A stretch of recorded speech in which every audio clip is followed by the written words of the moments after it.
Hai, selamat datang di channelnya Kang Ajam. Pada episode kali ini Akang Bade ngebahas tentang film Alien Predator yang mengincar manusia dan hewan buas untuk membuktikan siapa makhluk yang paling kuat yang ada di semesta ini. Film ini baru saja dirilis di tahun 2022. Film ini berjudul Prey, dibintangi oleh Amber Mitander, Dakota Brewer, dan Danny Dillegro. Sebelum lanjut alur cerita filmnya, Mimin ingatkan bahwa ini plot alur cerita film. Jadi bagi kalian yang suka dengan alur cerita filmnya, boleh di-subscribe channel ini. Terima kasih.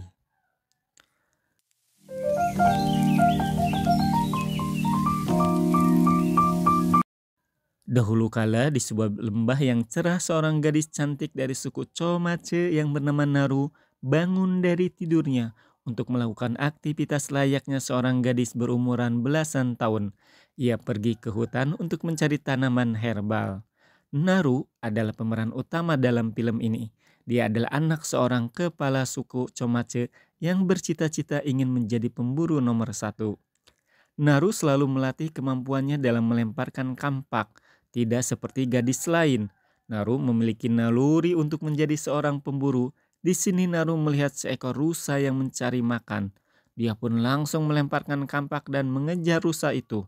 Dengan susah payah dia berlari mengejar rusa itu, namun anjingnya malah terkena jebakan.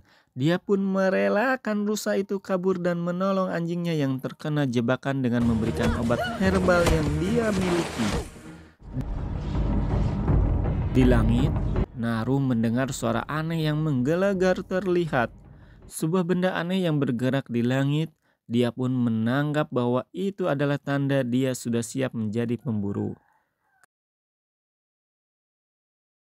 Kejadian itu pun dia ceritakan kepada kakaknya Tabe. Dia bercerita bahwa ada benda aneh di langit yang menjadi tanda bahwa dia siap untuk jadi pemburu. Tapi Tabe khawatir tentang itu, bahwa menjadi seorang pemburu harus melakukan pemburuan binatang buas yang sedang memburunya. Siang harinya Naru kembali ke rumahnya. Naru menemui ibunya yang seorang tabib. Dari ibunya lah Naru mempunyai kemampuan seorang tabib untuk meracik dan mengobati pasien. Ibunya menyuruh Naru untuk mencari bunga kuning sebagai racikan obat, karena dia kehabisan stok. Naru pun kembali masuk ke dalam hutan. Di tempat lain terlihat sesosok makhluk yang mempunyai keahlian tidak bisa dilihat oleh orang lain mulai bergerak. Di dalam hutan, Naru mengambil beberapa bunga kuning yang dimaksud dan dimasukkannya ke dalam kantong kecil. Saat hendak kembali, Naru bertemu dengan sekelompok pemuda yang sedang mencari anggota suku yang hilang. Akibat diculik binatang buas, Naru pun ikut mencari orang yang hilang tersebut. Disinilah kemampuan Naru sebagai pemburu terlihat. Tetapi para pemuda itu keberatan jika Naru ikut bersama mereka dikarenakan dia adalah perempuan.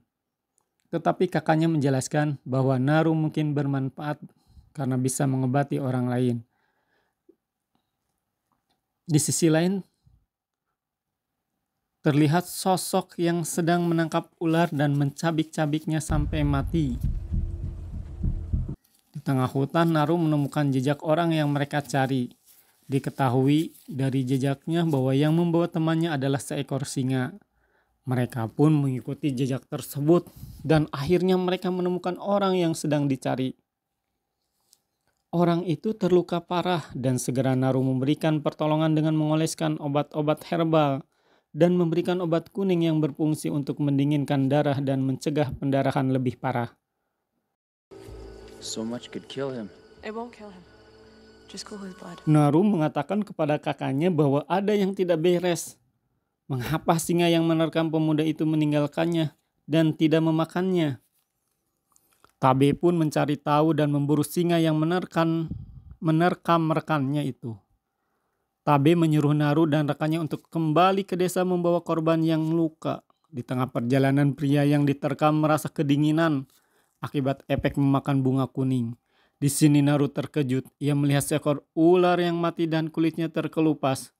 Naru juga melihat jejak kaki makhluk aneh yang lebih besar dari kaki manusia.